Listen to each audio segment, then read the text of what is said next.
Bare baca pemele sino quality ora akan jidi engeleku siapa cima fit bare quality ora akan jidi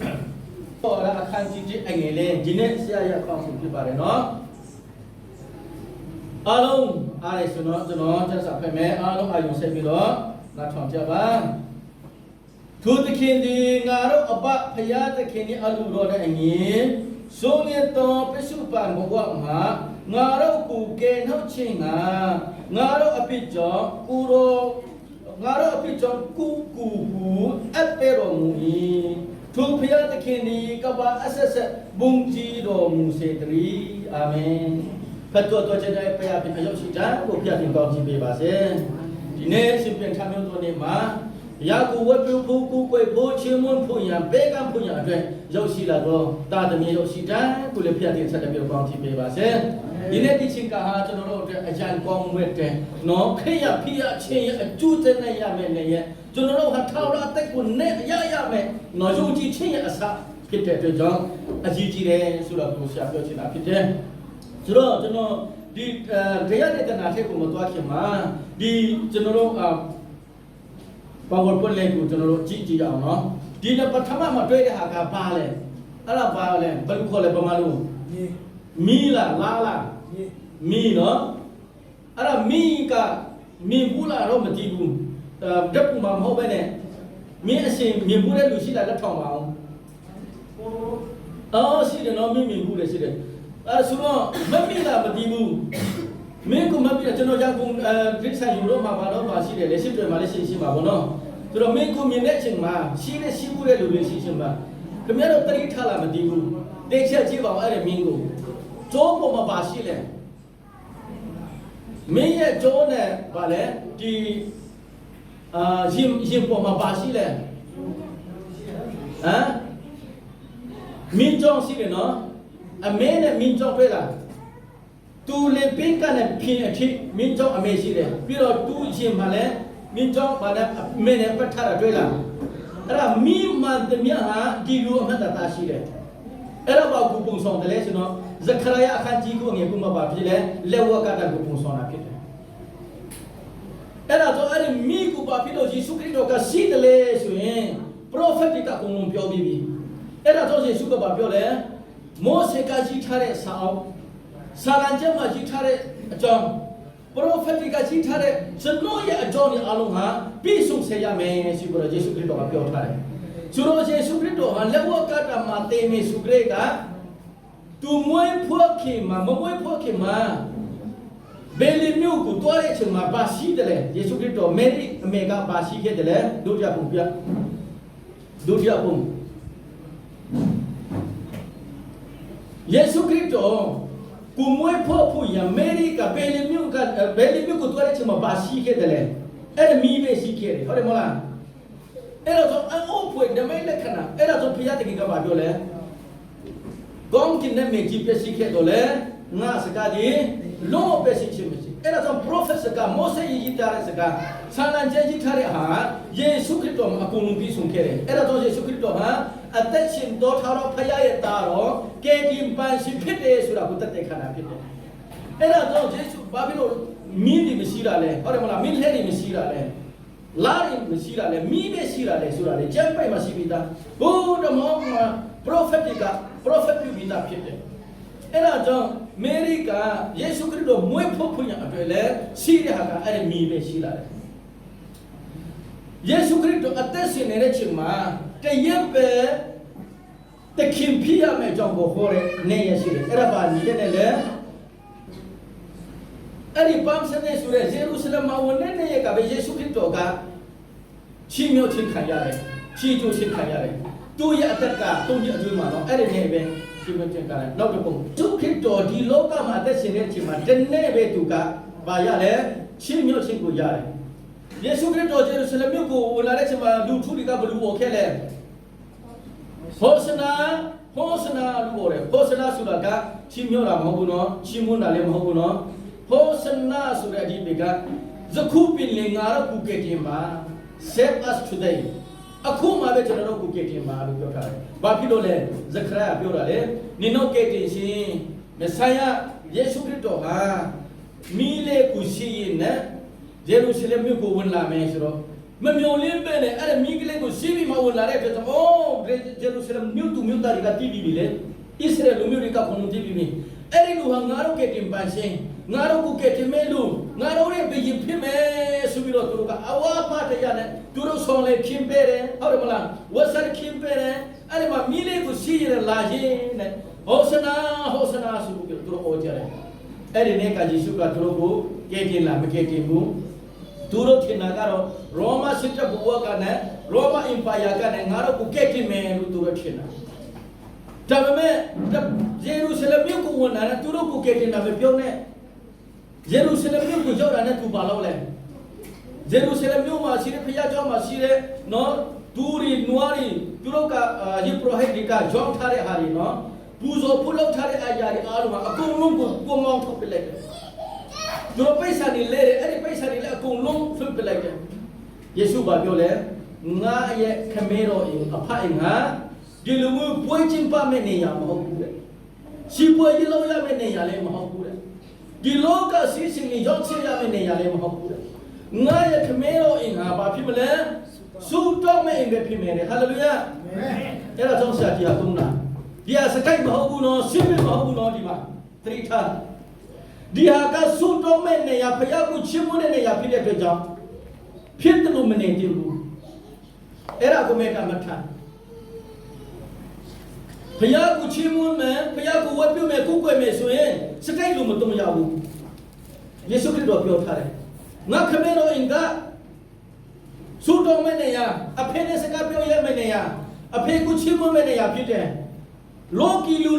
လောက်ရမယ့်နေရာမဟုတ်ဘူးလောကီလူအသက်ရှင်မယ့်နေရာမဟုတ်ဘူးဆိုပြီးတော့ယေရှုတို့စိတ်ရှုအဲ့ဒီတနေ့မှာယေရှုတို့အရာစိတ်ရှုတယ်စိတ်ရှုပြီးတော့အကုန်လုံးမောက်ထုတ်ပစ်လိုက်တယ်နံပါတ်1ချက်ပါဖြစ်လို့သူစိတ်ရှုခဲ့တယ်လေဆိုတော့နံပါတ်2ကဘယ်လိုပြောမလဲဆိုတော့ငင်ပန်နေစချေမဟုတ်ဘဲနဲ့ပါလေအနင်ခံတဲ့ဘဝကြီးအများကြီးရှိတယ်ငါကတထဲပဲငါတို့ကပိုက်ဆံရှိတဲ့လူပဲငါကအတင်းတော်ကိုထားပဲကျွန်မကအတင်းတော်မြို့တမျိုးကိုထားပဲကျွန်တော်ကအတင်းတော်မှာအောက်ဖပါစကားပဲဆိုတဲ့ဟိုကျွတ်တဲ့စိတ်တဲ့ကြောင့်ယေရှုခရစ်တော်ပထမဆုံးစိတ်ရှုတယ်တော်မှာရှိတဲ့ဟိုအနီးအနားမှာရှိတဲ့မူဆူမတွေရှင်ရဲ့တဲ့တာသမီးတွေမိသားစုတွေအများကြီးရှိတယ်ယေရှုဆလမျိုးမှာသူတို့လည်းဖျားရှိခုချင်းတယ်သူတို့လည်းဖျားချင်းဝင်ချင်းတယ်သူတို့လည်းဖျားအိမ်မှာလာပြီးတော့ဖျားကိုဝတ်ပြုပြီးတော့သူတို့မခံစားရတဲ့ကောင်းချီးမင်္ဂလာကိုလာပြီးတော့ဆက်ကချင်းနဲ့ပဲကန်းချင်းတယ်ဣသရေလလူမျိုးတွေဟာအပိတခုကျွလို့ပြီဆိုရင်နွားတော့မဟုတ်တူးတော့မဟုတ်စိတ်တော့မဟုတ်ဗာလေခုကိုယူလာပြီးတော့ဖျားကြောင့်မှာဂျေပရိုဟဲဒီကဂျေပူဇော်ပေးလိုက်တယ်အဲ့ဒီမှာသူတို့အပိကဖြစ်လို့ချင်းရတယ်ဆိုပြီးတော့သူတို့ကအယူဆရှိတယ်အဲ့ဒါကြောင့်ဟေဆာယကဘာပြောလဲတေချင်းတရားတွေအပိကိုခုလက်တော့တေချင်းဖြစ်တယ်ဟေဘဲကျမဘာပြောလဲဆိုတော့အသွေးတူလုံးချင်းမရှိဘူးဆိုရင်အပိခုလက်ချင်းမရှိဘူးလို့ဟေဘဲကျမလည်းရေးထားတယ်အဲ့ဒါကြောင့်နွားတူစိတ်ခုသွေးမတူလုံးဘူးဆိုရင်အဲ့ဒီအပိကိုခုလက်ချင်းမရှိတဲ့အတွက်ကြောင့်ယေပရိုဟိတ်ဒီကဖျားကြောင့်မှလာပြီးတော့အဲ့ဒါကိုအပိဖြစ်လက်ပေးလိုက်တာဖြစ်တယ်ဒါပေမဲ့တချို့သောတထေသားသမီးတွေကပေါ့တချို့သောမိသားစုရှင်ပြည်တဲ့လူတွေကတော့နွားကြီးယူလာတာပဲနေတဲ့ရှင်ပြည်တဲ့လူတွေကစိတ်တွေတူးယူလာတာလေဘာမှမရှိတဲ့လူကစိတ်လည်းမရှိဘူးတူးလည်းမရှိဘူးနွားလည်းမရှိတဲ့လူတွေကပါယူလာတယ်လေခုလေးကိုယူလာပြီးတော့သူတို့အပိဖြစ်လို့ဖျားတဲ့ခင်မှာဆက်ကဖို့ချေဖို့ကိုကိုွယ်ဖို့ဝက်ဖို့သူတို့လာတဲ့အချိန်မှာအဲ့ဒီလူတွေကလက်မခံဘူးပါစတာအခုကပြောမှစတင်တော့ပါစတာအတိထုတ်လူချင်းအတွေ့အကြုံမှုအမျိုးသမီးကလည်းအဲ့ဒီခေါင်းဆောင်တွေကလက်မခံဘူးဒီနောက်ဟာကမပြီးဆုံးဘူးနင်တို့လည်းမကောင်းဘူးနင်တို့စိတ်လည်းမကောင်းဘူးနင်တို့တူလည်းမကောင်းဘူးနင်တို့ယူလာတဲ့ခုလည်းမကောင်းဘူးဒီဟာတွေကဖျားတဲ့ခင်မကြိုက်ဘူးဒီမှာရောင်းတဲ့ဟာကိုပဲဝေမယ်ဆိုတော့အမျက်ထုတ်တာအဲ့ဒါကိုယေရှုခရစ်တော်အကျဉ်းစိတ်ရှုတာသူတို့ရှိတာလေခုလေကိုယူလာပြီးတော့အဲ့ဒီလူတွေကလက်မခံပေးတဲ့အတွက်ကြောင့်အဲ့ဒီစီးရဲတာတွေဘယ်လိုဖြစ်ခံစားရမလဲသူမရှိတဲ့ဟာနဲ့သူတို့ရောင်းတဲ့ဟာကဝယ်တဲ့အချိန်မှာသူပါတင်လဲအကျွေးကျင်လိုက်ရတယ် အကျွတ်ကျင်လိုက်ရတော့နိပွန်30 30 40 40မဆက်နာဘူးမဆက်နာတဲ့ချိန်မှာပန်တကောလို့ခေါ်တဲ့နိပွန်50ကျမှဇူဘလီပွဲကိုလုပ်ပြီးတော့အပြစ်ဖြစ်လွယ်ကိုပြန်လုပ်ရတယ်အဲ့ဒီနေ့မှာသူတည်ရင်အပြစ်နဲ့သူတည်တဲ့အတွက်ကြောင့်သူ့မှာကံတရားတော်ဆူတဲ့လူမိသားစုပြောဖြစ်လာတယ်အဲ့ဒါကိုယေရှုခရစ်တော်ကပြောတယ်ရှင်ရဲ့ချမ်းသာမှုကြီးဣသရေလလူမျိုးမရွေဘူးကျဲတဲ့လူမျိုးမရွေဘူးကျွန်းမရွေဘူးတခင်မရွေဘူးမင်းမမရွေဘူးယောက်ျားမရွေဘူးခရစ်တော်အဖြစ်ကျွန်တော်ဟာပါလေတလုံးတဝတ်ဖြစ်တယ်ဒါပေမဲ့ယေရုရှလင်ဗိမာန်တော်မှာဒီလူမျိုးခွဲချက်ချက်အများကြီးရှိတယ်ရှင်ရဲ့သားတွေကိုနှင်ချက်တဲ့စိတ်တရှိတယ်အဲ့ဒါကိုယေရှုခရစ်တော်ဒုတိယအချိန်ရဆက်ဆူတာဒီလူမျိုးမလောက်ရဘူးသူတို့ဟာသူတို့လာပါစေအင်ဂျီမရှိရင်လည်းလာပါဘောမမရှိရင်စီရလည်းလာပါရီဝဲမရှိရင်လည်းရှိတယ်မလာပါတွဲဆူဆူနဲ့ဘောနော်အရက်နဲ့ဆူဆူနဲ့လည်းလာပါယေရှုခရစ်တော်လက်ခံတယ်ကွန်ပေါစာရင်းနဲ့လာပါကွန်ရစာရင်းနဲ့လည်းလာပါယေရှုခရစ်တော်လက်ခံတယ်ဒါပေမဲ့ယေရှုခရစ်တော်ကိုကျွန်တော်ကကျွန်တော်အတွက်ဘယ်လိုဖြစ်တယ်လဲဆိုတာသိစေချင်တာဟုတ်တယ်မဟုတ်လားပြုတ်ပွဲစားဖို့မဟုတ်ဘဲနဲ့ယေရှုခရစ်တော်စီမှာလာတဲ့အချိန်မှာကျွန်တော်ကိုရဖက်ပြီးမှကျွန်မဆဲလေမတော့ကျွန်တော်ဆဲလေမတော့တဲ့အချိန်မှာကျွန်တော်အရက်ဖက်ပြီးမှပဲဖျားချောင်းသွားမယ်ဆက်ကမဲ့ပူရောမယ်ရှိခုမဲ့ဆိုတာမျိုးကမဟုတ်သေးဘူးနော်ကျွန်တော်တို့ဘာမှမတက်နိုင်တဲ့အချိန်မှာယေရှုခရစ်တော်ကျွန်တော်တို့အတွက်အသေးခံတာဖြစ်တယ်အဲ့ဒါကျွန်တော်လုံးဝခွင့်ချက်ချင်းမရှိဘူးအဲ့ဒါနဲ့ယေရှုခရစ်တော်ကိုသူတို့ကဘာဖြစ်လဲဖမ်းပြီးတော့အဒီကောင်တက်မယ်ပြောလိုက်ပြီရောမစစ်တပ်တီရောအဲ့ဒီဘိတ်မှန်တော့ကိုဆောင်ရှက်တဲ့လူတွေရောဣသရေလလူမျိုးတွေကဆောင်တယ်ကြားတဲ့အတွက်ကြောင့်ကျွန်တော်တိုက်ပြီးတော့မပြောတော့ဘူးနော်ဆိုတော့ယေရှုခရစ်တော်ဟာဖမ်းဖို့ပြင်ဆင်လာတဲ့အချိန်မှာသူကဘက်ထနီမြို့ကိုပြန်ထွက်ပြေးသွားတယ်ဘက်ထနီမြို့ကိုပြန်ထွက်ပြေးသွားပြီးမှဘာလို့လဲအဲ့ဒီမှာဆိုင်မန်ဆိုတဲ့အိမ်မှာသူကထမင်းအမြတ်စားဖို့ထမင်းစားဖို့ပြင်နေအဲ့ဒါထမင်းစားဖို့ပြင်နေတဲ့အချိန်မှာမေရီဆိုတဲ့လူတယောက်ကလာပြီးတော့ရီမွေးကိုနော်ခွဲပြီးမှသူ့တကူလုံးကိုလောင်းလိုက်ပြီးတော့သူ့ရဲ့စပင်နဲ့တောက်ပဲလိုက်တယ်အဲ့ဒါကိုတမန်တော်တွေကမြင်တဲ့အချိန်မှာအဲ့ဒီကောင်မတော့တော်တော်ယူလာပဲကွာအဲ့ဒီမော်တော်မကဘာမှမကြည့်ဘူးပဲသူယူလာတဲ့ရီမွေးကဘလောက်တာဖြစ်ရှိလဲသူတို့အဲ့ဒီခက်ကဘာလို့လဲယောက်ျားတစ်ယောက်ရဲ့တနည်းပလုံးရှော့ပွဲတဲ့နေစာခါနဲ့တူဖြစ်တယ်အဲ့ဒီရီမွေးဘူးကဘလောက်အရေးကြီးလဲဆိုနေယောက်ျားတစ်ယောက်ရဲ့တနည်းလုံးနေစာခါနဲ့တွေ့မယ်ဆိုရင်တနည်းလုံးရှော့ပွဲလာတဲ့အရာဖြစ်တယ်ဒင်ဒရလည်း300ဆိုတော့တနေ့မှာယောက်ျားကဒင်ဒရလည်းတစ်ချက်မရနိုင်ဘူးသူ3မတ်လောက်ပဲရတဲ့အတွက်ကြောင့်300ဆိုတာကတနေ့မှာရက်ပေါင်း350ဆိုတော့တနည်းလုံးရှေ့ဖွင့်ယောက်ျားတစ်ယောက်ရဲ့တနည်းလုံးရှေ့ဖွင့်နေတဲ့ကြီးဘွဲကိုသူကဖွင့်ပြီးမှယေရှုခရစ်တော်ကိုလောပြီးမှတောက်ပလိုက်တဲ့အချိန်မှာဒီလူကဘာမှတန်ဖိုးလည်းမကြည့်ဘူးလို့ပြောထားတယ်ယေရှုကပြောလဲကျွန်တော်အေးဆေးနေပါဒီမင်းမရဲ့လောက်တဲ့အရာကြီးဟာငါတေးရမယ်အကြောင်းတေးပြီးမှငါကိုတီချူပြီးတော့အရှင်ပြန်ထားမယ်အကြောင်းငါကိုနော်တချူတာပဲဖြစ်တယ်နင်တော့မကြည့်ဘူးဒီကောင်မဟာဘလောက်ကန်ကောင်းတဲ့လူဖြစ်တယ်ငါတေးရမယ်သူဆိုတာသူကြည့်တယ်ခင်ဗျားတို့ပြောတဲ့အကရှင်ရဲတာတွေနော်ထမင်းစားဖို့ပါရီမရှိတဲ့အင်ဂျင်မရှိတဲ့လူတွေကနင်တို့လည်းမြတ်တက်လို့ရှိမှာပါငါကတော့နင်တို့နဲ့ငါကြက်မနေတော့ဘူးလို့ပြောတယ်သူရဲ့တေရမြတ်အကြောင်းကိုယေရှုခရစ်တော်ပြောလိုက်တယ်ကဲရှိတယ်ဆိုတော့အဲ့ဒီယေရှုခရစ်တော်ဟာသူတော်တဲ့အချိန်မှာကစ္စမာရီဥရှင်မှာသူကဖန်ခံလိုက်ရပြီအဖန်ခံလိုက်ရပြီဒါဆိုယေရှုခရစ်တော်ဟာမဆာယာဖြစ်တယ်ယေရှုခရစ်တော်ဟာဘုရားသခင်ကကျွန်တော်တို့ address ဖြစ်ထားတဲ့ဘုရားသခင်ယေရှုခရစ်တော်ဖြစ်တဲ့အတွက်ကြောင့်ယေရှုခရစ်တော်ဘာဖြစ်လို့အသေးခံရတယ်လဲဆိုတာကိုကျွန်တော်ကြည့်ရအောင်PowerPoint ရှိလားဒီမှာယေရှုခရစ်တော်ဘယ်မှာဖန်ခံရလဲယေရှုခရစ်တော်ဖန်ခံတဲ့နေရာကဘယ်နေရာလဲဆရာတော်ကပြောပါဆရာယေရှုခရစ်တော်ဘယ်တော့ဘယ်နာမှာဖတ်တော့ဖန်ခံရလဲဘာလို့ရှိလဲ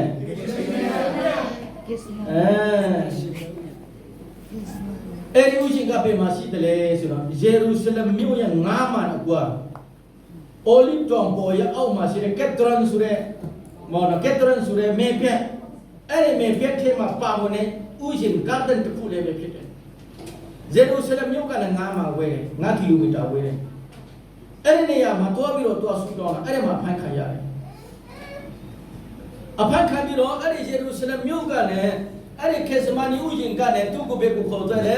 နံပါတ်1ကကြည့်ပါဘာလို့လဲယူဒာဂျေရုဆလမ်မြို့မှာရှိတဲ့ယူဒာပြည်ကိုအောက်ချော်တဲ့ဂိုက်ဖတ်ဆိုတဲ့ဘုရင်ကြီးကိုသူတို့ခေါ်ဆောင်လာတယ်အဲ့ဒါကယူဒာလူမျိုးတွေကိုအောက်ချော်တဲ့လူစေရင်ခေါ်ပေါ့ရက်ကိုအောက်ချော်ကြီးမှုပေါ့အဲ့ဒီရက်ကိုအောက်ချော်ကြီးမှုဂိုက်ဖတ်စီမှာသူရောက်ယူလာတယ်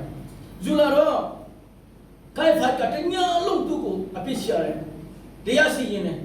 ဂိုက်ဖတ်တယောက်တည်းမဟုတ်ဘူးယူဒာလူမျိုးတွေကအဲ့ဒီဘုရားကျောင်းမှာယေရှုနဲ့စကားရည်လူပွဲလုပ်တဲ့လူတွေကယေရှုခရစ်တော်ဂျေရုဆလမ်ပြည်မှာဆောင်းတဲ့လူတွေကအားလုံးကဝဲပြီးတော့နော်တညာလုံးဝမြန်မာသူကအဖြစ်တင်နေတယ်သူကမဆိုင်ဖြစ်တယ်လို့ပြောတယ်သူကတူဖြစ်တဲ့စပန်နေမှာလည်းထမင်းစားတယ်နော်ပေါ်နေမှာလည်းသူကသူမြောက်ကချက်တာဆဲဂျမ်းမှာဆဲဒီလူအဖြစ်ပဲမဆိုင်ရမဟုတ်ဘူးအရှင်ဘက်ကတော့ဘာပြောလဲဟောစနာဒေဗီရဲ့သားတော်ဖခင်တင်ကောင်းချီးပေးပါစေဆိုတဲ့အော်တဲ့လူတွေကဘာပြောလဲဒီလူကိုဘာလဲတက်ပါလေဝကတာမှာတက်ပါလို့ပြောလဲဒီနေ့ခရိယာတွေအများကြီးပဲဒီနေ့ကနေတော့ဖခင်ရှိခူးတယ်အခါတလေတော့ရှင်မင်းပေါ်မှာလာပြီးတော့တချင်းနဲ့ဆူတယ်ဆူတောင်းတယ်ကားရဲခုံတယ်ဒါပေမဲ့အပြင်ထွက်တာလဲအဲ့ဒီကောင်ကအဲ့ဒီလူကတော့ခမရအကြောင်းကိုဒီလူပြောတယ်ဆိုဟုတ်လားပြန်တွေ့ကြတာဟုတ်ဒီကောင်မကတိတိသားပဲဒီနေ့တွေ့မယ်ဟုတ်တယ်မဟုတ်လားဒီမှာဆရာတရားဟောပြီးဆရာတရားဟောတော့ကောင်းလိုက်တာဒီနေ့တချင်းဆိုတာကအရာကောင်းလိုက်တာအောက်ရှင်းတာနဲ့မင်းကိုရပါသေးလားအောက်ရှင်းတာနဲ့ဘုရားကြောင့်ဖြစ်တယ်နဲ့ကိုရပြီးပြီလားအဲ့လိုမျိုးကြီးဟုတ်တယ်မဟုတ်လားဆက်လက်ရှိသေးလားညနေကျညဘယ်နှဘူးလောက်ရှိမလဲအဲ့လိုမျိုးတွေမင်းကျတယ်မလားလူပြိုတွေအဲ့လိုမျိုးတွေပဲအင်တာနက်လူမျိုးတွေအဲ့လိုမျိုးဖြစ်သွားတာတညလုံးကိုယေရှုခရစ်တော်အပိကိုရှာတော့ PowerPoint ဖတ်မယ်အားလုံးဖတ်မယ်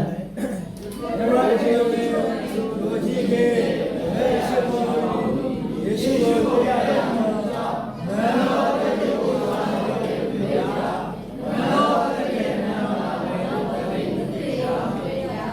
တွေ့တယ်နော်တညာလုံးဂျူဒာလူမျိုးတွေခေါင်းဆောင်တွေကယေရှုခရစ်တော်ကိုအပိရှာတော်လဲဘာဖြစ်လဲလုံးဝမတွေ့ဘူးတဲ့မမှန်တော့တဲ့လာတော့လဲလုံးဝယေရှုခရစ်တော်ကတေထိတ်တော်အပိမရှိတော့ဘူးအပိရှိတော့ဘူးလုံးဝဘာဖြစ်လဲမတွေ့ဘူးတဲ့ဒါဆိုတော့အပိမရှိတဲ့လူကိုဘယ်လိုလုပ်တင်လဲလွတ်တင်တယ်ဟုတ်တယ်မလားအပိမရှိတော့သူကိုလွတ်တင်တယ်ဒါပေမဲ့လွတ်လားမလွတ်ဘူးအဲ့ဒီယူဒာကလည်းဘသူစီတော့ပူလဲပိုင်လော့စီကိုပူလိုက်တယ်နောက်ဒီပိုင်လော့စီကိုပြန်ပူလိုက်တယ်ပိုင်လော့ကလည်းမူလီနာနဲ့တနေ့ကိုပိုင်လော့ကလည်းသူ့ကိုအဖြစ်ရှာတယ်ပိုင်လော့ဆိုတာကဘာလဲရောမကအောက်ချုပ်ကြီးမှုအဖြစ်ခက်ထားလိုက်တဲ့ဣသရေလလူမျိုးတွေခေါ်တယ်ပေါ့အခုကကိုင်ဖတ်ကအောက်မြို့ဇက်ကွတ်အောက်ချုပ်ကြီးမှုပိုင်လော့ကဥပမာမြို့နေအောက်ချုပ်ကြီးမှုဖြစ်သွားပြီသူစီမလာတယ်ပြန်ဖတ်မယ်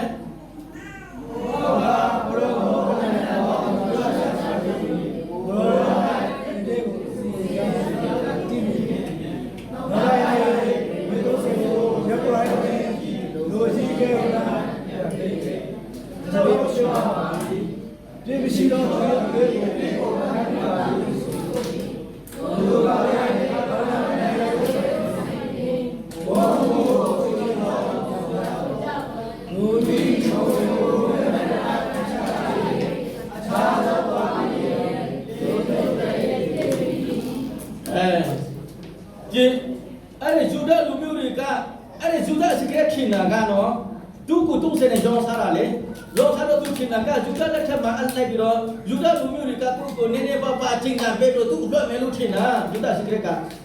တက်မယ်လို့သူမထင်ဘူးရောမထက်ကိုပူမယ်လို့သူမထင်ဘူးမထင်ပေမဲ့ဂျူဒာတွေကအပိကိုမထင်တဲ့မမြင်တဲ့အတွက်ကြောင့်ဘယ်သူစီမှာပူ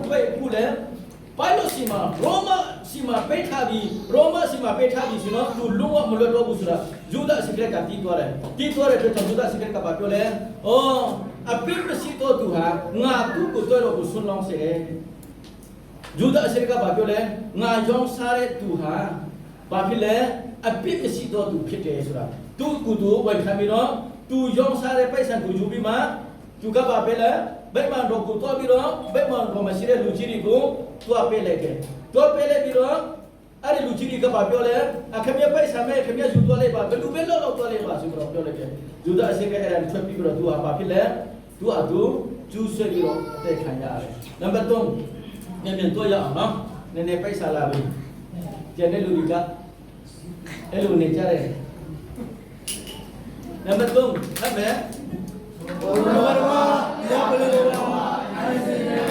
ဒီကမ္ဘာကြီးလူတွေကတော့စီနေလေဘောကမရောကိုအေကုဏမပြုပါနဲ့ဒီရဲ့ကျွမ်းဒီဘုသူတော်ပြည့်နေတယ်ဆိုတော့ရပါပြီဘုရားလိုက်ခါအဲ့ဒီဘာလို့လက်ထဲရောက်ပြီးဆိုကြတဲ့ကဘာလို့ကသူ့ကိုတရားစီရင်ပြီးဘာလို့ဆိုတာကဣသရေလလူမျိုးကိုအောက်ထုတ်တဲ့ရောမကခန့်ထားလိုက်တဲ့အောက်ထုတ်ယူပေါ့နော်ရောမဘာလို့ကသူ့ကိုတရားစီရင်ပြီးတရားစီရင်နေတဲ့အချိန်မှာအမျိုးသမီးရှိကပါလာလဲအဲ့ဒီလူကအပြစ်မရှိတော့သူဖြစ်တဲ့ဓမ္မရဲ့အဲ့မှာကောင်းကင်ဓမ္မကငါကိုပလာပြောတယ်အဲ့ဒါကြောင့်ဒီလူကိုလက်ဖြတ်နေတော့မှမထီနဲ့ဘာလို့အမျိုးသမီးကလည်းယေရှုခရစ်တော်ဟာဘာဖြစ်လဲအပြစ်မရှိတော့သူကိုဝန်ခံတယ်ပြီးတော့ဘာလို့ကူတန်ကသူ့ကိုတနေ့ကိုအပြစ်ကိုလက်ချတဲ့ချိန်မှာအပြစ်ကိုမတွေ့တဲ့ချိန်မှာယေရှုခရစ်တော်ကသူကဘယ်မျိုးသားလဲယေရှုခရစ်တော်ဘယ်မျိုးသားလဲနာဇရက်မြို့သားအဲ့ဒီနာဇရက်မြို့ကိုအောက်ချုပ်နေတဲ့အောက်ချုပ်ကြီးမူဂါလိလိပြည်နယ်ကိုအောက်ချုပ်နေတဲ့အောက်ချုပ်ကြီးမူဂါလိလိပြည်အောက်ချုပ်ကြီးမူဟေရက်မကြီးနာအဲ့ဒီနာဇရက်မြို့မှာရှိနေတယ်ဆိုတာပိုင်လောကတည်တဲ့အတွက်ကြောင့်ပိုင်လောကဘသူရှိကိုပြန်ဖူးတယ်ဆိုတော့ဟေရက်ရှိကိုပြန်ဖူးလိုက်တယ်ဟေရက်ရှိကိုပြန်ဖူးလိုက်တယ်ပိုင်လောကလည်းမမြင်ဘူးဘုဖက်ကလည်းမမြင်ဘူးသူကသူ့ကိုရောက်စားတဲ့လူကလည်းပြမမြင်ဘူးပိုင်လောသူဖွဲ့ရှိကလည်းသူမြင်မှကလည်းအပြစ်မမြင်တဲ့အတွက်ကြောင့်သူကနာဇရက်မြို့သားပဲသူအကြောင်းကနာဇရက်မြို့အောက်ချုပ်ကြီးမွေးကတိမှာဘောဆိုတော့ဂါလိလိပြည်မှာရှိတဲ့နာဇရက်မြို့ကိုပြန်ပို့လိုက်တယ်ဂါလိလိနဲ့နာဇရက်ကဘယ်လိုဝဲလဲကီလိုမီတာ153ကျော်ဝဲတယ်ချက်ချင်းနာဇရက်မြို့ကိုပို့လိုက်တယ်ဒါဖက်မဲ့နံပါတ်4သောကမဟာမြေရရှိတော်မူပါ၏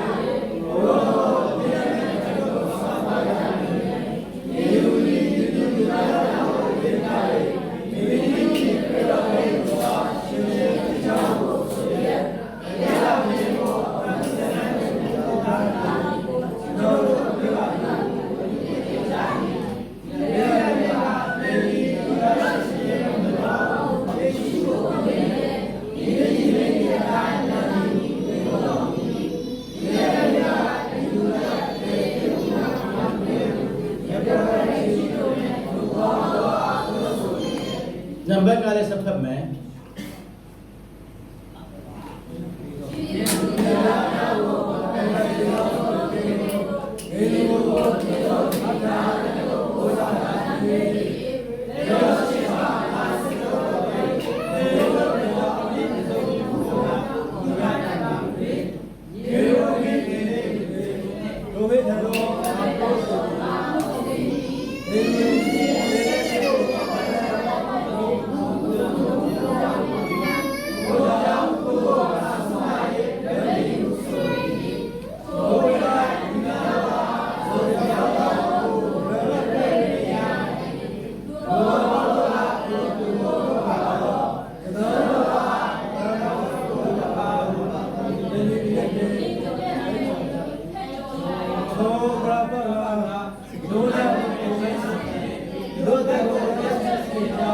ထောင်ထဲနဲ့လောင်ထားသောသူဖြစ်သည်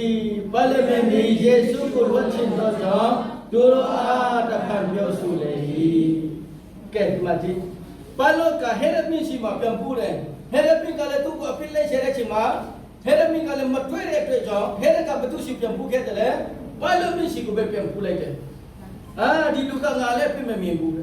ဆိုတော့ဂျူဒယုံကလည်းပြမမြင်ဘူးရောမယုံကလည်းပြမမြင်ဘူးဂါလိလိယုံကလည်းအပြစ်မမြင်ဘူးဒီလိုဆိုရင်အပြစ်မမြင်တဲ့ဂျူဒစင်ကလည်းအပြစ်မမြင်ဘူးပိုင်လောမျိုးတမီကလည်းအပြစ်မမြင်ဘူးဆိုတော့ဒီလိုအပြစ်မရှိတဲ့လူကဘာဖြစ်လို့ချင်းထုတ်ခဲ့ရတယ်လဲဘာဖြစ်လို့အခုချင်းချင်းဖန်ဆီးခဲ့ရတယ်လဲ နော်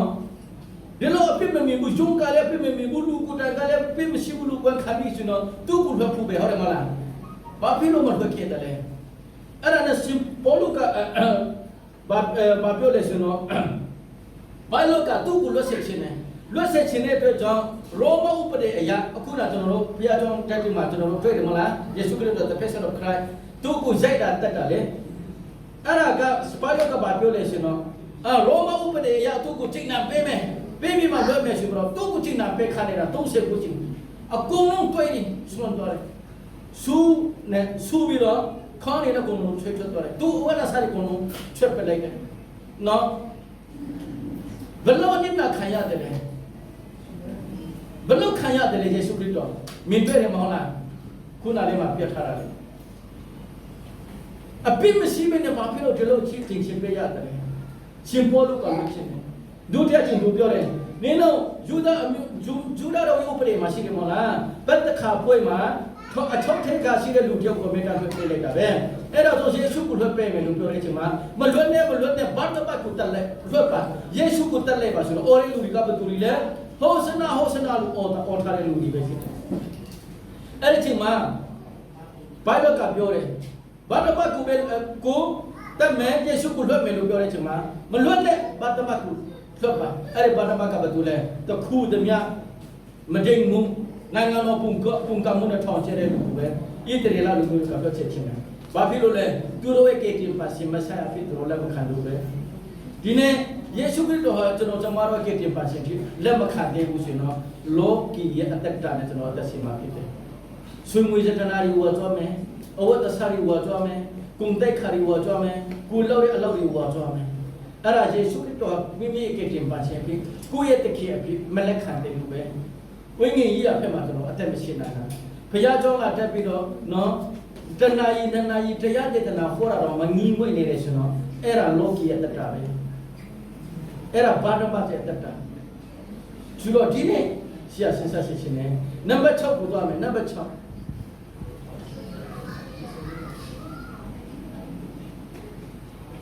ပြီးတော့မနခုပဲကျန်တော့တယ်နံပါတ်6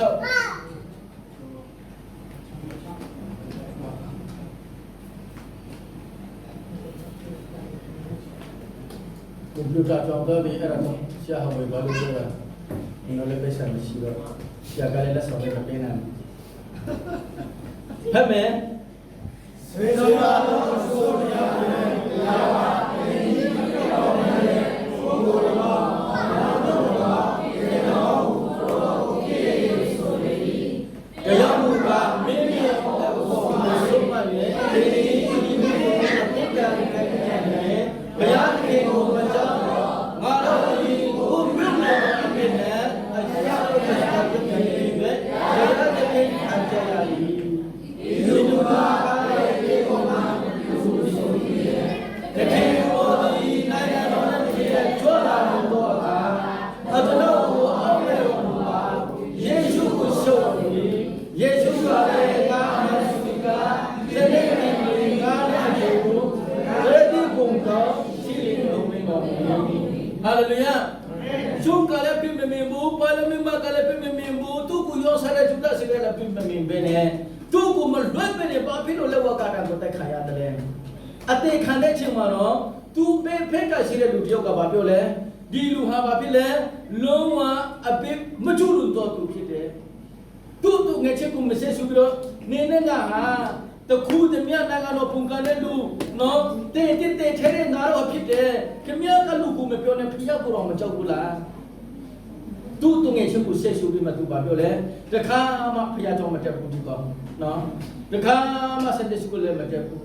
တခါမှအလူငွေလည်းမတက်ဘူးနေချင်းလည်းမခံရသေးဘူးဒါပေမဲ့ယေရှုခရစ်တော်ကလက်ဝါးကားတံပေါ်မှာသူပြောတဲ့စကားတွေသူကြက်လာတာနဲ့သူက born again ဖြစ်သွားလာတယ်ဟာလေလုယာဘာလဲဆိုတော့ယေရှုခရစ်တော်ကသူပြောတာပါလဲဆိုတော့နော်ပထမဆုံးသူကဘာပြောလဲယေရှုခရစ်တော်ကလည်းကတ္တပေါ်မှာခမင်းတော်ဒီလူတွေဟာဘာမှမသိဘူးဘာဖြစ်လဲသူတို့ကိုခွတ်လွတ်ပါသူတို့အပြစ်ကိုခွတ်လွတ်ပါဒီလူတွေကသူတို့ဘာလို့မှမသိဘူးဆိုတော့ယေရှုခရစ်တော်ကသူ့ကိုတတ်တဲ့လူတွေကိုဆူတောင်းပေးတယ်သူအနာမလာတဲ့လူတွေအားလုံးအတွက် ဒီလောကသားလူတွေအပြင်လောကတာမှာသူတေခါနေမှာသူကစကားပြောတယ်ဘာစကားပြောလဲပထမဆုံးကျွန်တော်တို့အတွက်ဆူတောင်းပေးတယ်ဘုရားသခင်ခင်ဗျတော့ဒီလူသားတွေအားလုံးကိုခွင့်လွှတ်ပေးပါသူတို့အတွက်ငါတေခံပြီးပြီသူတို့တရားမဲ့အစငါတေခံပြီးပြီဆိုတော့ယေရှုခရစ်တော်ကခင်ဗျတော်ထံမှာကျွန်တော်တို့အတွက်ဆူတောင်းပေးတယ်ဟာလေလုယာအဲ့ဒါဆိုဒီနေ့ကျွန်တော်တို့အတွက်ယေရှုခရစ်တော်ဟာလက်ဝကတာမှာအသေးခံအောင်မကဘူးတေခါနေမှာကျွန်တော်တို့အတွက်အပိအတွက်ခွင့်လွှတ်ဖို့ရခင်ဗျတော်ထံဆူတောင်းပေးတယ်အဲ့ဒါကိုအဲ့ဒီတစ်ခုကကြားရတယ်အော်ဒီလူကကျွန်တော်တို့မပြောနဲ့တခုတည်းများလေးမပြောနဲ့သူ့ကိုသူတက်တဲ့လူတော်ကဆူတောင်းပေးတယ်နော်ဒီလူကလုံးဝအပြစ်မရှိဘူးပဲဒီလူဟာဖယားတခင်တာတော့ပဲဒီလူဟာကဲတင်ပါရှင်မဲဒီလူဟာဘယင်နဲ့တခင်နဲ့လာအောင်မယ်ဆိုတာသူသိတယ်ဟာလေလုယာဒီနေ့ယေရှုခရစ်တော်ချောလာလိမ့်မယ်ဒုတိယထင်ချောလာလိမ့်မယ်အဲ့ဒီချိန်မှာကဲတင်ပါရှင်ဖြစ်လာတော့မှာမဟုတ်ဘူးနင်းချပြီးတော့တော့ကျွန်းဘဝကလည်းလာတော့မှာမဟုတ်တော့ဘူးအခုလူမျိုးဆွေးဆောင်ပြီးတော့နော်တရားတဲ့လာဟုတ်ပြီးတော့လာတော့မှာမဟုတ်ဘူးသူကတော့ဓာတ်နဲ့လာမယ်ဆာနဲ့လာတော့မှာတခင်နဲ့လာမယ်အပြစ်မရှိတဲ့အပြစ်ရှိတဲ့လူအလုံးမိထဲမှာတခါလေပြစ်ချက်လိုက်တော့မှာမောင်ကရမယ့်ချင်းမရှိတော့ဘူးဘုရားကြောင့်တဲ့မဲ့ချင်းလည်းမရှိတော့ဘူးယေရှုခရစ်တော်တဖူးမောင်ပြီးသူတကြွလာပြီဆိုတော့သူ့နဲ့စိတ်ကိုခွဲရတော့မယ်သူ့အတူကွဲမယ်ဒီနေ့ယေရှုခရစ်တော်ဟာကျွန်တော်တို့ရဲ့ကတင်ပါရှင်ပဲဖြစ်ချူပြီးတော့လက်ခံတဲ့ကျွန်တော်တို့အသေးခံပြီးတော့လေဝကတာမရှင်ပဲထားလို့လက်ခံတဲ့လူတွေဟာတခါလေချင်းပြောချင်းခါရလိမ့်မယ်ဟာလေလုယာချီနှောင်းချင်းကိုခါရလိမ့်မယ်ချီဆောင်ချင်းခါရလိမ့်မယ်မခံတဲ့လူတွေအတွက်ဘာခွင့်ရှိမှမရှိတော့ဘူးထာဝရငရေပဲတွေ့ရတော့မယ်အဲ့တော့သူကကြည့်တယ်သူတည်တဲ့အတွက်ကြောင့်အော်တခင်ဖယားဘာပြောလဲဘယင်နဲ့လာတဲ့အချိန်မှာနိုင်ငံတော်ဒီထောင်ပြီးတော့ဘယင်နဲ့လာတဲ့အချိန်မှာငါ့ကိုအောင်မေးပါယေရှုဘာပြောလဲဒီနေ့ငါနဲ့အတူပါရာဒိဘုမှာအတူရှိပြီဟာလေလုယာအရက်ဖြတ်လို့မဟုတ်ဘူးနော်ကောင်းမှုကုသိုလ်လုပ်လို့မဟုတ်ဘူးနော်အစာရှောင်လို့မဟုတ်ဘူးနော်ရှင်မွန်းတချင်းဆူလို့မဟုတ်ဘူးနော်နေချင်းခံလို့မဟုတ်ဘူးနော်ဘာကြောင့်လဲယေရှုခရစ်တော်ဟာဖခင်သခင်ရဲ့သားတော်မဆိုင်ယာကယ်တင်ပါရှင်ရှင်ပြန်ထမြောက်နာမဲ့သူဖြစ်တယ်သူလည်းဝကတာမှာတေးမဲ့သူစုတည်တယ်သူရှင်ပြန်ထမြောက်မယ်ဆိုတာလေအဲ့ဒီတစ်ခုကတည်တယ်အဲ့ဒါကြောင့်ယေရှုခရစ်တော်တင်ယေရှုခရစ်တော်ရှင်ပြန်ထမြောက်ပြီးတော့သခင်နဲ့လာတဲ့ချိန်မှာငါကူမမေ့နဲ့လို့သူကအော်ပြီးတော့ဆုတောင်းပေးတာဖြစ်တယ်ဟာလေလုယာဒီနေ့ယေရှုခရစ်တော်ကိုခင်ဗျာတခင်အဖြစ်လက်ခံပြီးပြီလားကယ်တင်ပါရှင်အဖြစ်လက်ခံနိုင်ပြီးပြီလားဘာဖြစ်လို့ခင်ဗျာဖြစ်တာလဲ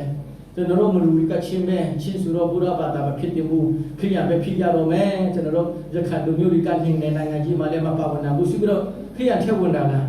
အဲ့လိုမျိုးဆိုတော့နာမည်ခံခင်ဗျာဆိုတော့ဘေကူတော့မှလည်းငရေပဲတော့မှဒီနေ့အလူထက်ထားတဲ့ခါလေကိုရရီစားလိုက်လက်ဖက်ရည်တော့လိုက်အဲ့ဒီတော့လိုက်ပူပြီးတော့ကောင်းတယ်ကူတတော်မငရေတော့မဲ့လူကအလူကကောင်းကင်နိုင်ငံရောက်မလားမရောက်ဘူးစလင်းတော့ရောက်မှာမဟုတ်ဘူးခင်ဗျာယေရှုခရစ်တော်ဟာကယ်တင်ပါရှင်အဖြစ်နော်အသက်တခင်အဖြစ်လက်မခံသေးဘူးဆိုတော့ခင်ဗျာပေးတဲ့အလူငွေနော်ခင်ဗျာတည်ဆူတဲ့အကားတွေအားလုံးဟာစလင်းတော့မရောက်ဘူးဘုရားတခင်ထံမှာပြောတယ်ဘုရားကြောင့်ပြတာနဲ့ချက်ချင်းပြမှာအဲ့ဒါဆိုဒီနေ့ဆရာဘာပြောချင်လဲယေရှုခရစ်တော်ဟာကျွန်တော်ကျမရဲ့အပြစ်အတွက်လေဝကတာမှာအသေးခံပေးပြီးတော့အပြစ်တရားလို့ကိုကျူးလွန်တဲ့သူရဲ့အပြစ်တရားလုံးဟာသူခေါင်းကနဲ့နန်ယုကနဲ့ခြေလက်ကနဲ့ထပ်လာတဲ့အတွေ့အဖြစ်ကျွန်တော်ကျမအပြစ်တွေကိုကိုယ်ဆေးကြောပေးပြီးဆိုတာယုံကြည်လက်ခံနိုင်တယ်လားဒီနေ့မယုံကြည်သေးဘူးဆိုတော့ဒီနေ့ဆရာဟောတဲ့အချိန်မှာလက်ခံပါအော်ဖေခွင့်လွှတ်ပါကျွန်တော်ကျမအသေးတဲ့တဲ့ပိတ္တတော်ဖြစ်ပေမဲ့ယေရှုခရစ်တော်ကလည်းဝကတာမှာအသေးခံပေးပြီးတဲ့အတွက်ကျွန်တော်ကျမအသက်ရှင်ရတော့မယ်ကျွန်တော်ကျမမတည်ရတော့ဘူးတည်ရင်လည်းရှိပဲထားမယ်ဆိုတာဖခင်ယေရှုခရစ်ကိုကျွန်တော်ယုံကြည်တယ်ဒီနေ့လည်းဝကတာမှာအထူးတက်ခဲ့တဲ့လူစုလူယေရှုခရစ်ကိုအခုကျွန်တော်လက်ခံပါအခုချိန်မှာယေရှုကိုတောင်းပန်ပါယေရှုခရစ်တော်ကိုဒီနေ့မှာလက်ခံကြည့်နံပါတ်9ပဲဖတ်ပဲထိုအချိန်นี้ဝါရဲရှိသောသူရဲ့ခြေဥဆောင်ရဲ့ရှိတာလေလေတော့မောပါတိဖြစ်လေနေရောတော်ကြောင့်လေနေရောတော်ချာဝေယေရှုရဲ့ကြည်တော်တဲ့ကျေးဇူးတော်မူ၏ဘောတော်ကျွန်တော်စိတ်ကိုဘုရားကျွန်တော်အပိုင်ကိုတော်တဲ့တဲ့တော်မူ၏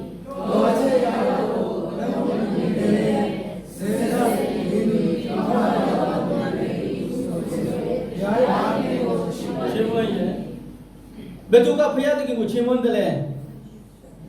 တမှုအဲ့ဒီတမှုကဘာလို့လဲအဲ့ဒီချင်းမှာယေရှုခရစ်တော်ဟာယေရှုခရစ်တော်ဖျားတခင်တာဖြစ်တယ်သူအသက်ရှင်လုံးကပါငယ်လို့လူရှင်တော့လက်ဝကတမှာသူလာခဲ့သလားအဲ့ဒီတမှုကလက်ဝကတမှာဘာလာလို့လဲဒီလားမတီးဘူးနော်ယေရှုခရစ်တော်ကိုတက်ဖို့အမြင်ပေးတဲ့တမှုဖြစ်တယ်အဲ့ဒီတမှုကမနေဘူးနော်ဒီယေရှုခရစ်တော်ကိုလက်ဝကတမှာတက်ပါမင်းလက်ကိုထောင်းနေရိုက်ပါသူကိုဆူပါဆိုပြီးတော့ကြီးကျယ်တဲ့တမှုတယောက်ဖြစ်တယ်အဲ့ဒီတမှုကဖျားသခင်ကိုချီးမွမ်းတယ်ဘာဖြစ်လို့လဲအဲ့ဒီလူဟာအပိကျူရတဲ့လူမဟုတ်ဘူးဖျားသခင်ရဲ့တားတော်မှာနေဆိုတာသူလက်ခံတယ်ဟာလေလုယာသူကိုတက်တဲ့တမှုကဘာဖြစ်လို့ယေရှုခရစ်တော်ကိုလက်ခံတယ်သူနာယုကိုပြားတဲ့ဆူတဲ့ချိန်မှာဟုတ်တယ်မလားသူချက်တော့ကိုသူနဲ့စိတ်တဲ့ချိန်မှာအမင်းပဲတဲ့ချိန်မှာဘာဖြစ်လို့ဒီလူကယေရှုခရစ်ကိုလက်ခံတယ်ယေရှုခရစ်တော်လက်ဝကတမှာပြောတဲ့ထဲမှာအခုနဘယ်ဖက်ကိုဒီနေ့ငါနဲ့အတူပါရဒိပုံမှာရှိပြီလို့ပြောတယ်တားတဲ့မှာဘာပြောလဲယေရှုကဟိုးဖက်မှာရက်တဲ့မိမကိုတွေ့တယ်မေရီဟိုးဖက်မှာရက်တဲ့ယောဟန်တို့သူ့ရဲ့ရဲနဲ့ယောဟန်နဲ့တွေ့ခဲ့တယ်အချင်းမိမဟိုမှာမိရဲ့တာဟိုတာဟိုမှာခင်ဗျအမေဒါပေမဲ့သူတို့အမေကြီးနဲ့တာရင်ဟုတ်လားမဟုတ်ဘူးယေရှုခရစ်တော်ကိုအသက်ရှင်နှုန်းကတိကျတဲ့လူတွေဟာအဲ့ဒီလက်ဝကတာမှာကြောက်ရွံ့ပြီးတော့နော်သူတို့ရှိတော့မှထွက်ရပဲနဲ့ဟိုးအပိကနေချက်ပြီးတော့လက်ဝကတာမှာလက်ဝကတက်တော်ရှင်တဲ့ချိန်မှာလငူလည်းမငူရဘူးရှိလည်းမရဝတ်နဲ့မနေရဘူးသူ့ကိုရှိတစ်ချက်တော့မတက်ရဘူးအဲ့ဒီမှာအဝေးကနေချိန်တဲ့ချိန်မှာယေရှုကအဝေးကနေနေတယ်ဟေးနောက်ကထမ်းတဲ့လူတွေစကားမပြောနဲ့ပြောချင်ပြင်ထွက်အဲ့လိုပြောသလားယေရှုကမပြောဘူးဆရာကပြောတာယေရှုကလည်းဝကတာကနေဘာပြောလဲမင်းမယောက်ျားသားသမီးတွေပြောချင်တာကယေရှုခရစ်တော်ကိုယုံကြည်တဲ့လူတွေအားလုံးတယောက်နဲ့တယောက်ဘာပြောလဲချစ်ချစ်ခင်ခင်နေကြပါချစ်ချစ်မတမပါဘာအကျွေးမမရှိနဲ့အမေရင်တာရင်အဖေရင်တာသမီးရင်မဟုတ်ဘူးမိကူမောင်နှမအရှင်မဟုတ်ရင်လေခရစ်တော်မှာတလူတော်ဒီဖြစ်သွားတဲ့ယုံကြည်သူသားသမီးတွေအားလုံးဟာတယောက်နဲ့တယောက်ချစ်ချစ်ခင်နေရတော့မယ်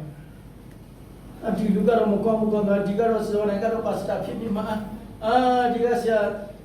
ရှင်မောင်ကတော့လူကြီးကတချင်းစုပြထွက်သွားတယ်ကွာပြတော့ပြည့်ချင်းတယ်မဆုံးဘူးကွာအဲ့လိုမျိုးတွေတယောက်နဲ့တယောက်မဝေဖန်ရဘူးသူထွက်သွားတယ်တခုခုရှိမှာပေါ့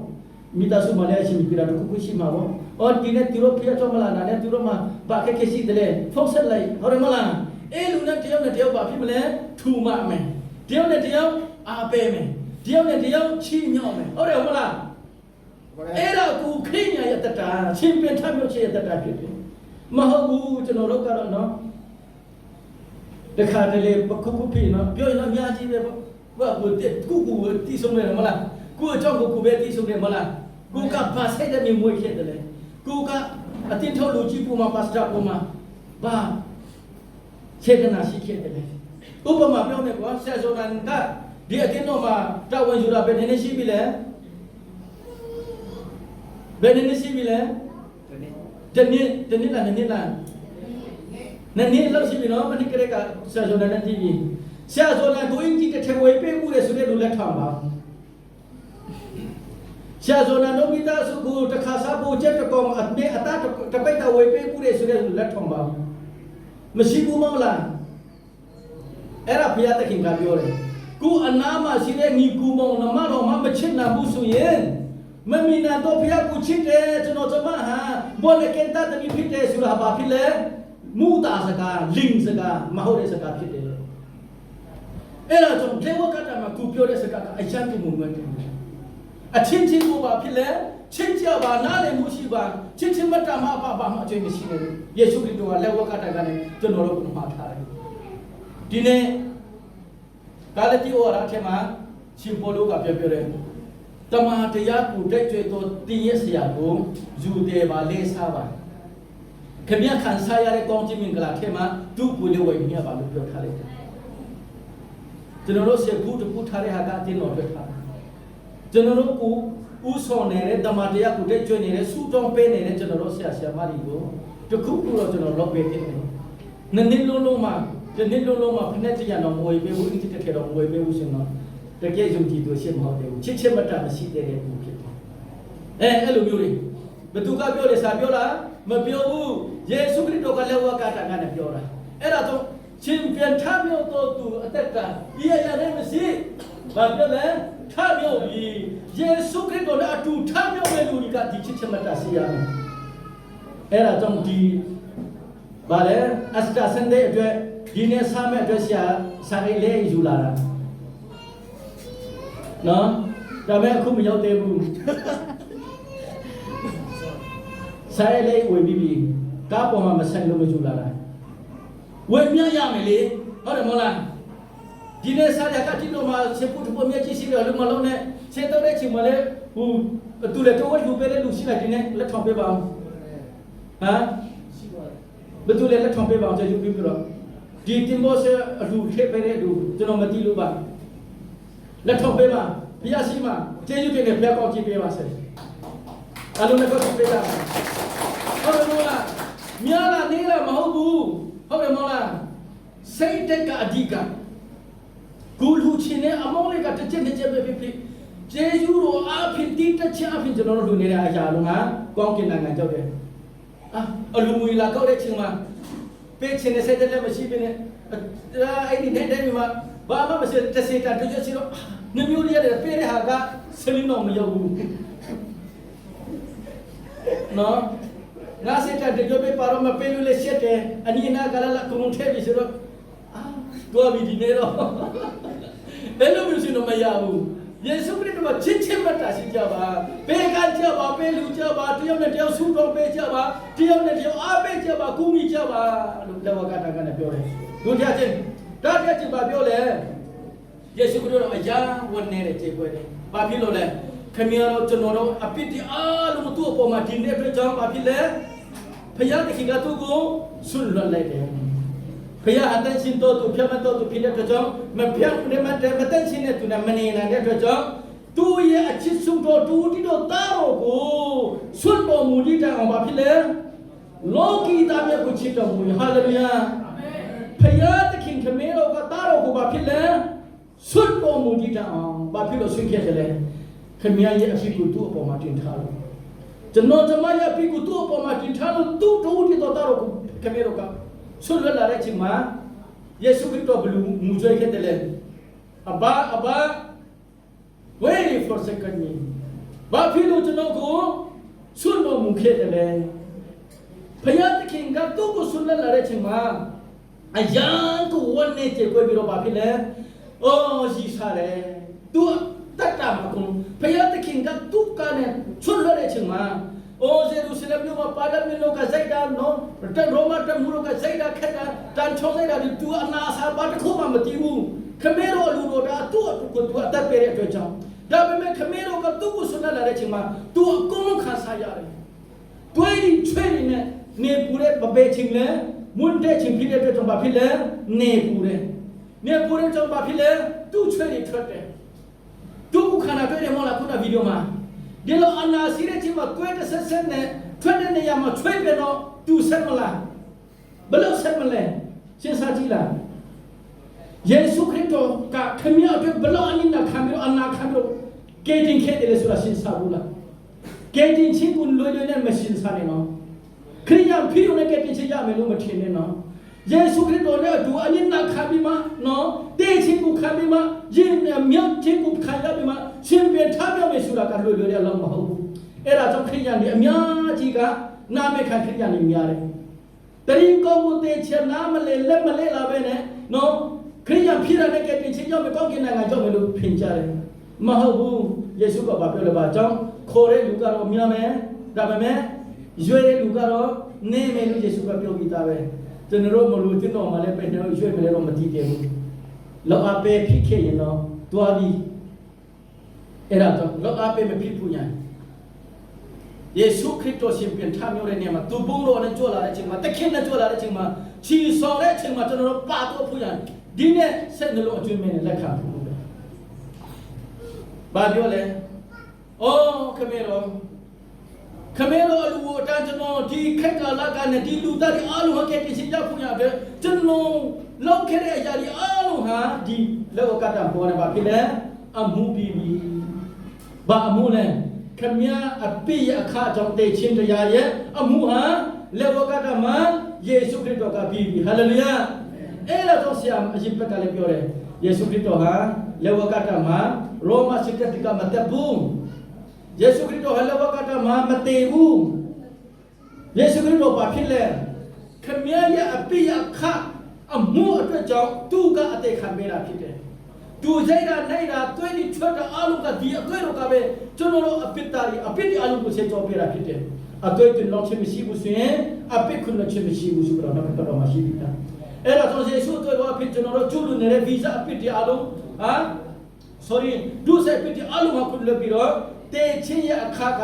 ကျွန်တော်တို့ဗီဇအပိကနဲ့ယေရှုကကဲတင်တာဖြစ်တယ်ဟာလေလုယာအာမင်အဲ့ဒီချိန်ကလည်းစားပြီးတော့ဒီလောကမှာဘာဖြစ်လဲယေရှုခရစ်တော်ကအဲ့လိုမျိုးအသေးခံတဲ့ချိန်မှာဒီလောကမှာဘာဖြစ်လဲသူဖန်ဆင်းထားတဲ့ကောင်းကင်နဲ့မြေကြီးနဲ့နေလကဘာရီကမခံနိုင်ဘူးစဉ်းစားကြည့်နော်ဖယားသခင်ရဲ့သားတော်ယေရှုခရစ်တော်အသေးခံတဲ့နေ့မှာလလေဝန်နေတယ်နေလေဝန်နေတယ်သူဖန်ဆင်းတဲ့အရာတွေအားလုံးကဝန်နေခြင်းပွဲဆိုဖြစ်နေပြီးတော့ဘာဖြစ်လဲနေကအလီထွက်လာမထွက်ဘူးအကုန်လုံးမှောင်မိုက်တယ်ဘာလဲငူချူပစ်တာလေအကျေကြီးကြရငူချူရီပစ်တယ်အဲ့ဒီမှာမူဘာဖြစ်လဲကဘာပေါ်မှာတခါမှမရောဘူးတဲ့မူနောခတ်တော်မှာအဲ့လိုမရောတဲ့မူနောမလည်းမရောရတော့မယ်မူအဲ့ဒီနေမှာရောရတယ်မူဒီတဲ့ချိန်မှာကြားတယ်အဲ့ဒီချိန်မှာလူတွေကဘာဖြစ်လဲကြောက်လန့်ပြီးတော့ထွက်ပြေးကြတယ်ပြောချင်တာကယေရှုခရစ်တော်ကျွန်တော်တို့အတွက်အသေးခံတဲ့ချိန်မှာနော်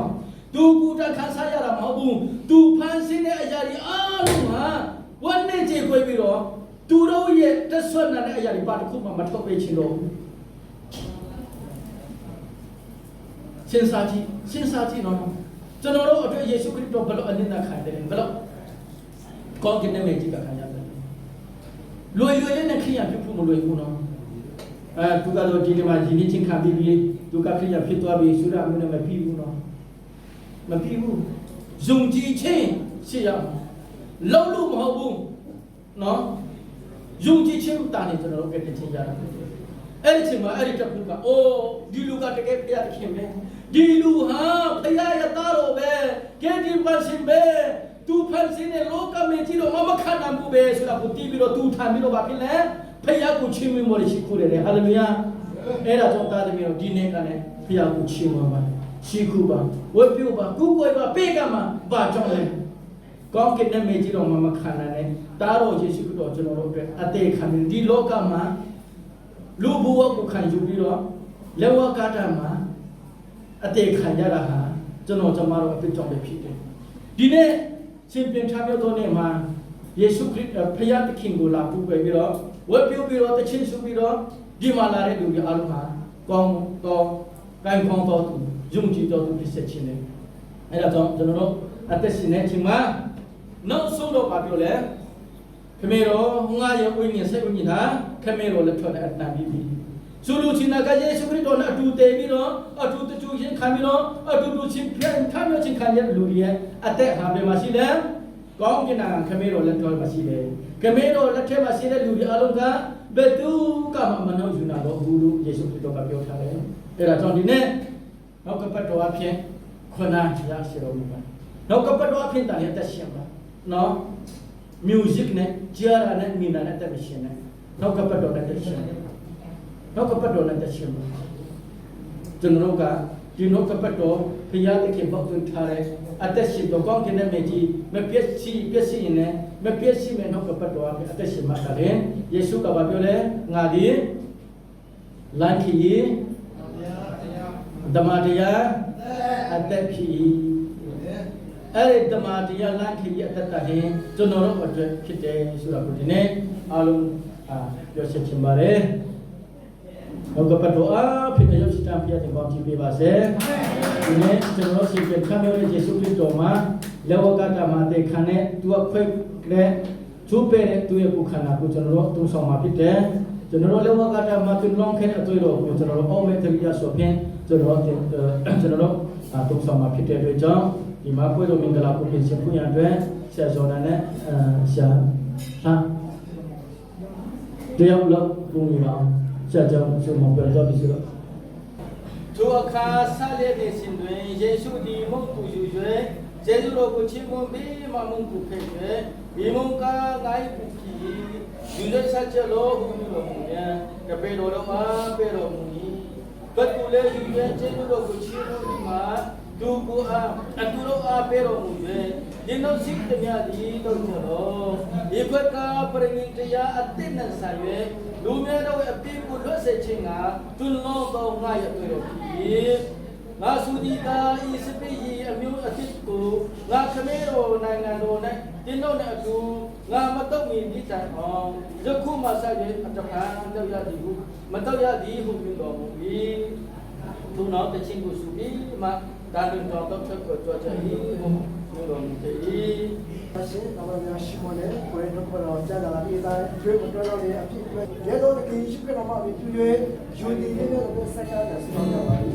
အာမင်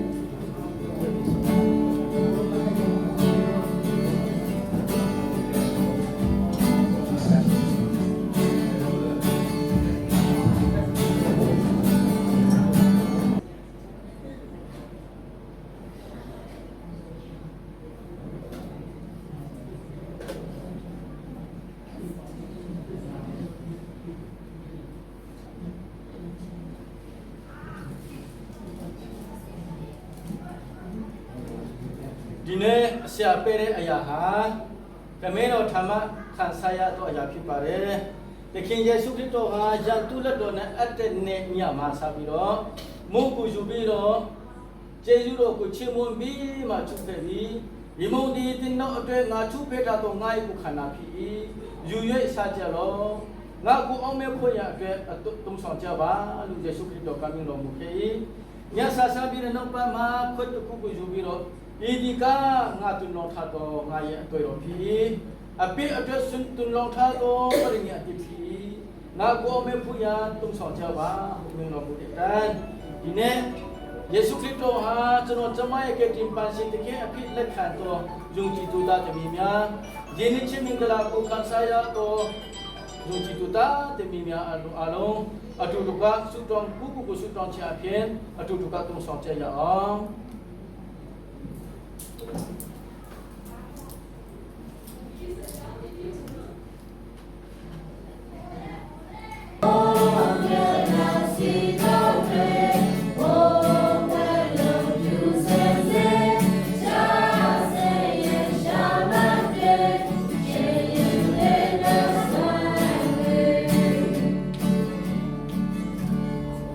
ဆုံးမရှိသောခမဲတော်ချစ်ချင်းမတ္တာသခင်ယေရှုခရစ်တော်ရဲ့ခရုဏာနဲ့မတ္တာတော်ဝိညာဉ်တော်ဖခင်နဲ့ရှင်နဲ့တန်လာပြပူဆောင်ခြင်းသည်ဒီနေ့ရှင်ပြန်ထမျိုးသောနေ့မှာဖခင်ကိုထမ်းမလာပြီးတော့ချီးမွမ်းတော်ယေရှုတော်ဝိပုတော်ကိုပွေတော်ပေကန်တော်အယုရှိတာအပေါ်မှာဒီနေ့ကနေ့စားပြီးတော့ကကပကုံဆုံးတဲ့တန်အောင်အရှင်အမေတိမေတိရှိပါစေတော်အာမင်အလုံးစုံကျေးဇူးတင်